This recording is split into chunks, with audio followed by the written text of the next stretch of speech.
Welcome to another deep dive.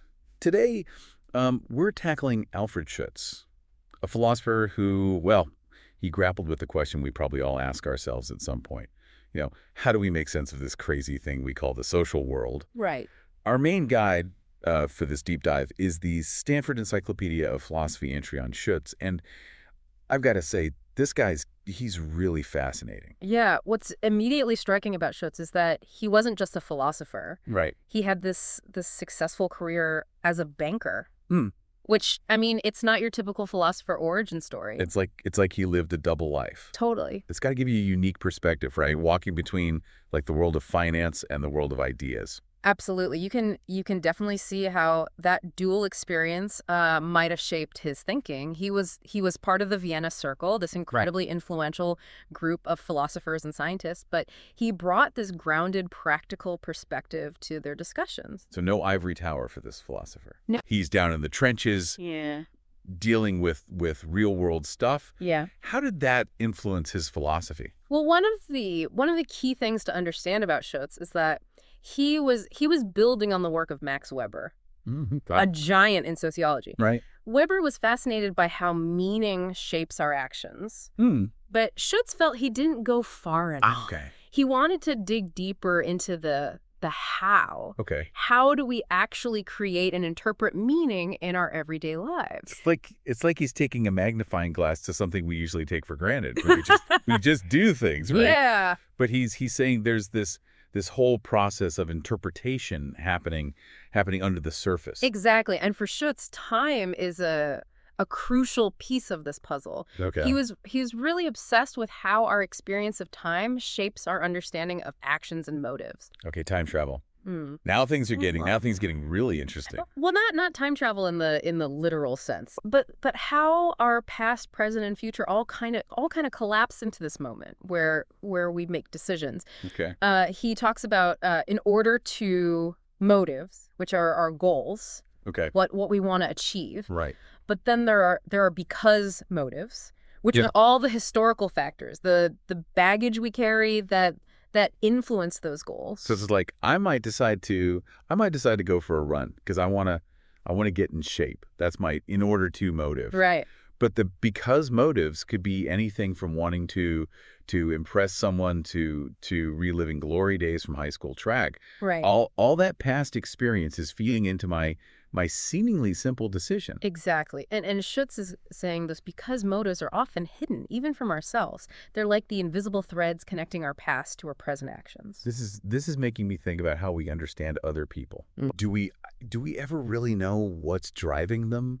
What those because motives are? It's like we're all these mysteries wrapped in enigmas. And that's where Schutz gets into different types of social relationships based on how we experience time and space with others. He talks about consociates, who are the people we're directly interacting with, sharing the same time and space.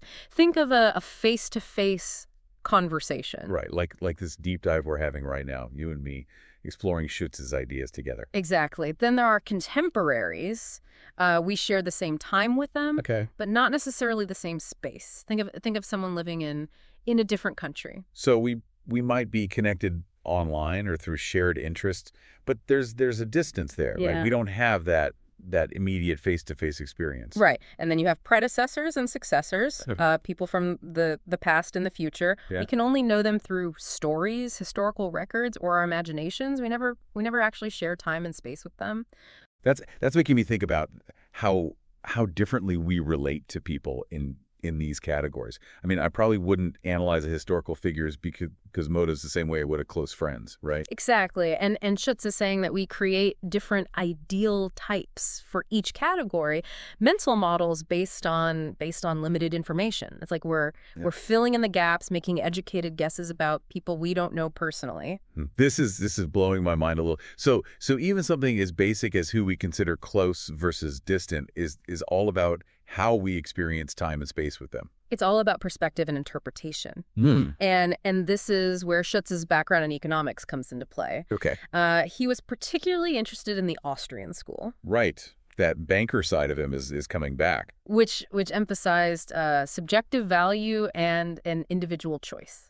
He saw economics as one province of meaning, within a much larger and more complex life world, which we'll get into later. But essentially, he believed that even economic decisions aren't just about rational calculations. Mm. They're influenced by our individual experiences, our values, our unique perspectives. So like he's saying even when we think we're being purely rational, there's a whole world of subjective experience shaping our choices. Precisely. And that leads us to one of Schutz's most intriguing ideas. His theory of multiple realities. Okay. Buckle up, because things are about to get really interesting. Okay, I'm ready for the ride. Multiple realities. This sounds like we're about to jump down the rabbit hole. Well, imagine this. You're not just living in one reality, but shifting between different provinces of meaning, the everyday world, the world of dreams, the world of art, the world of scientific inquiry. Each province has its own logic, its own way of experiencing time and space. So it's like changing channels on a TV. Yeah. But instead of flipping through shows, we're flipping through different realities. That's a great analogy. Okay. And what's fascinating is that Schutz says we're constantly doing this, often without even realizing it. Think about how differently time feels when you're completely absorbed in a hobby versus when you're rushing to meet a deadline. Those are two different provinces of meaning at play. Okay, now my mind is officially blown. But how do we bridge these different realities? Yeah. How do we communicate and make sense of a world where everyone's potentially experiencing things differently? That's where signs and symbols come in. They're like the secret code that allows us to connect across these different realities, to share meaning and create a shared understanding of reality. Hold on, we're diving even deeper now. All right. This is where things get really exciting. Signs, symbols, communication, and maybe even a philosophical code to crack. We'll unpack all of that right after this. So we're talking about signs and symbols, and you're right. It's a fascinating area of Schutz's work. He saw them as essential for bridging those different realities we were just discussing. They're the tools we use to connect our inner experiences with the outer world, to share meanings and to build a shared understanding of reality. Okay, I'm intrigued, but I need a bit of grounding here. Can you give me a concrete example of how signs and symbols work in this bridging process? Sure. Think about a simple memory aid, like tying a string around your finger. That's a basic form of a sign. It's a physical object that represents something else, something you don't want to forget. So it's like outsourcing my memory to that little string. Makes sense. Exactly, and it works because you've imbued that string with meaning. It's not just a random piece of string anymore. It's a reminder. Now take that a step further and think about symbols. They operate on a much deeper level. Religious symbols, for example, are charged with a whole history of meaning, evoking complex emotions and beliefs. They connect us to something that transcends our immediate experience, something bigger than ourselves. So signs and symbols allow us to make sense of things that aren't physically present, whether it's a grocery list or a spiritual concept. It's like they're expanding our reality, giving us access to things beyond our immediate perception. Precisely. Schutz called this appresentation. It's the idea that one thing can stand for something else, allowing us to grasp and understand what's beyond our immediate sensory experience. This is making me think about how we communicate with each other. Language, gestures, facial expressions, they're all signs and symbols, right? We're constantly using them to convey meaning, to build these shared realities through communication. You're hitting on a key point. For Schutz, communication is the foundation of our social world. It's how we share our experiences, coordinate our actions, and create meaning together. But it's not a simple process. It requires constant interpretation, negotiation, and a shared understanding of the signs and symbols we're using. Which brings us back to the idea of multiple realities. Yeah. If we're all operating from different provinces of meaning, how can we ever be sure we're truly understanding each other? It's like we're all speaking different languages, even when we're using the same words. That's the challenge, and it's something Schutz wrestled with fit throughout his work. He was a devoted student of Edmund Husserl, one of the founders of phenomenology, but he didn't shy away from challenging some of his mentors' core ideas. Ooh, a philosophical duel. Hmm. I'm all for a good intellectual sparring match. Yeah. What was the bone of contention here? It all came down to the question of intersubjectivity. Basically, how do we experience and understand the minds of others? Husserl believed that we access other minds through some kind of pure transcendental consciousness, detached from the messy realities of the social world. So it's like he's saying we can understand each other on a purely mental level, without all the baggage of our individual experiences and interpretations.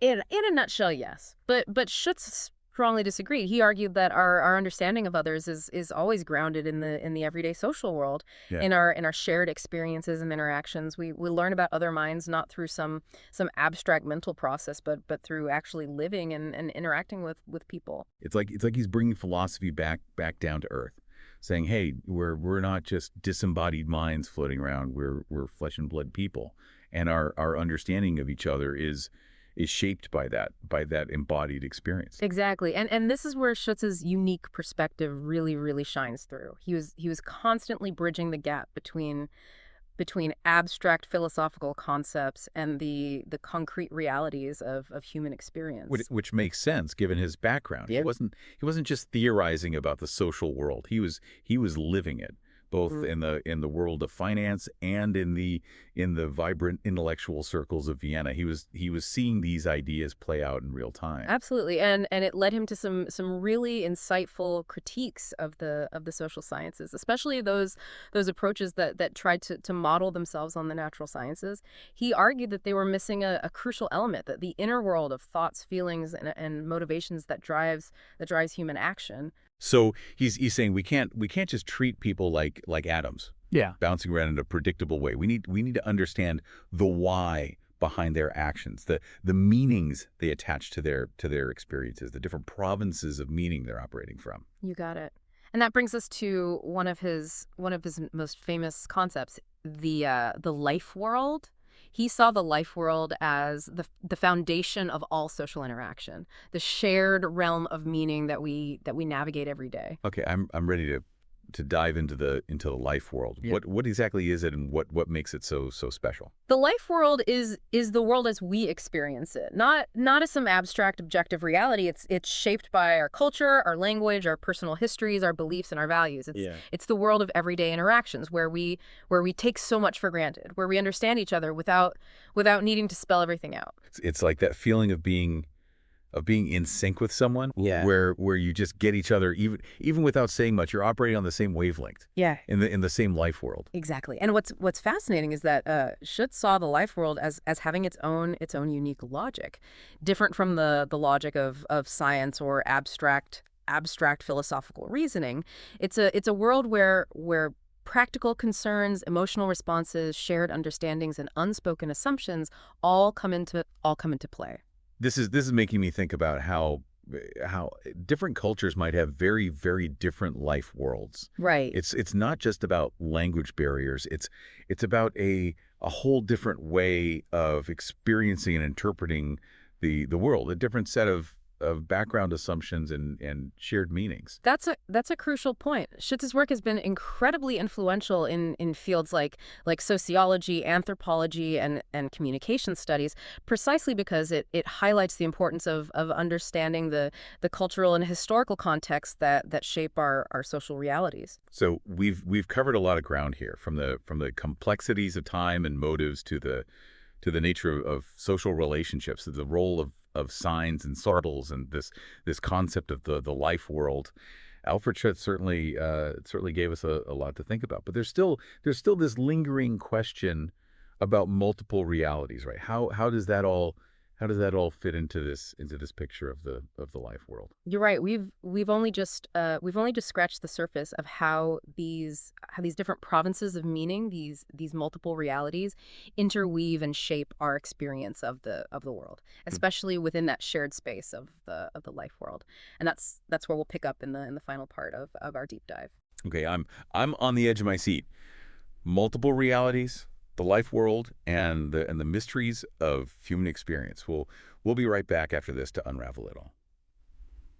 All right, we're back, ready to plunge back into the deep end of Alfred Schutz's thought.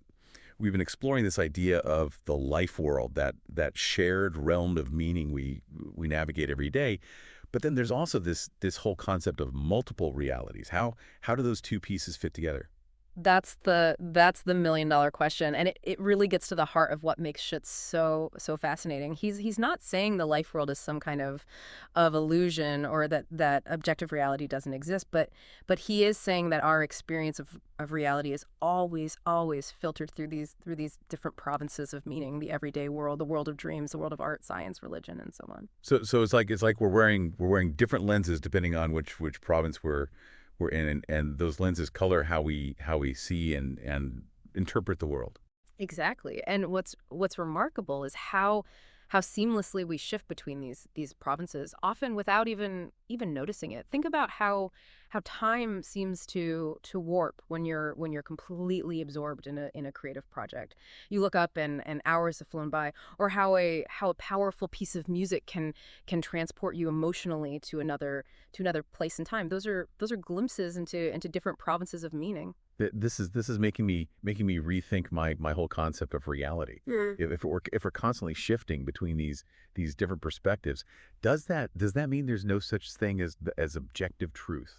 That's a deep question, and one that Schutz himself grappled with. He wouldn't say truth is arbitrary or that anything goes, but he would say that our access to truth is always mediated by our experiences, our interpretations, the province of meaning we happen to be inhabiting at that moment. So it's not that truth doesn't exist. Yeah. It's that it's always perspectival, Yeah. always seen through a particular lens, and Yeah. those lenses are shaped by our individual histories, our cultures, Yeah. all the things that make us who we are. Precisely. And this has huge implications for how we understand each other, Mm. especially in a world that feels increasingly divided. It's easy to assume that people who disagree with us are just being irrational or stubborn. But what if they're simply operating from a different province of meaning Yeah. with a different set of background assumptions and interpretations? That's a really powerful thought. It's not about erasing differences or pretending that everyone sees the world the same way. It's about recognizing that those different perspectives exist and trying to understand where they're coming from. Exactly, and that's the challenge and the opportunity that Schutz presents us with. It's a call for greater empathy, greater understanding, a willingness to step outside our own limited perspectives and Mhm. see the world through the eyes of others. It's a reminder that even when we think we're being objective, we're always bringing our own subjective experiences to the table. Wow, what a journey. We started with this intriguing figure, Alfred Schutz, the banker turned philosopher, and ended up questioning the very nature of reality itself. We explored his ideas about time, motives, social relationships, the power of signs and symbols, the concept of the life world, and this mind-bending ideas of multiple realities. It's a lot to take in, but I feel like I've gained some powerful new tools for understanding how we make sense of the world and each other. He really does give us a new framework for thinking about social reality, about how we create meaning, how we interact, how we navigate the complex and ever shifting landscapes of our life worlds. And he reminds us that this process of meaning making is never finished. We're always learning, always evolving, always discovering new provinces of meaning that enrich and challenge our understanding of the world. So as we wrap up this deep dive, I'm left with a sense of both